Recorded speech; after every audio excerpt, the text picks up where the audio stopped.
शहरात अपघातांचं प्रमाण कमी व्हावं तसंच शालेय विद्यार्थ्यांमध्ये वाहतूक नियमांबाबत जनजागृती व्हावी यासाठी ठाणे वाहतूक विभागानं एक विशेष उपक्रम हाती घेतलाय। प्रत्येक शाळा आणि कनिष्ठ महाविद्यालयातील शिक्षकांना रस्ता वाहतूक सुरक्षेचे धडे देण्यात येणार आहेत। ठाणे विभागातील शिक्षकांसाठी विशेष प्रशिक्षण कार्यशाळेचं आयोजन करण्यात आलं असून 3 ते 10 जून दरम्यान प्रशिक्षण शिबिर पार पडणार आहे।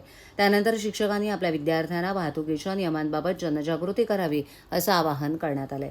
वाढत्या वाहतूक कोंडी आणि रस्ते अपघातांच्या पार्श्वभूमीवर शालेय विद्यार्थ्यांमध्ये शिस्त, सुरक्षितता आणि जबाबदार नागरिकत्वाची भावना रुजवण्यासाठी महाराष्ट्र पोलीस विभाग आणि शिक्षण विभाग यांच्या संयुक्त पुढाकारातून महत्त्वपूर्ण पाऊल उचलण्यात आलं आहे।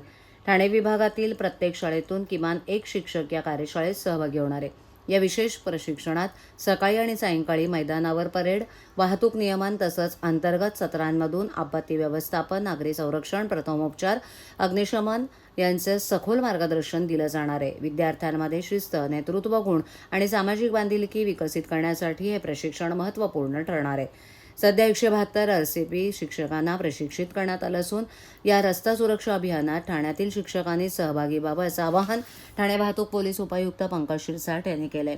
ठाण्यातील वाहतूक नियंत्रण कक्षात आयोजित करण्यात आलेल्या या उपक्रमामुळे वाहतूक सुरक्षेच्या जनजागृतीस बळ मिळणार असल्याचा विश्वास वाहतूक विभागानं व्यक्त केलाय।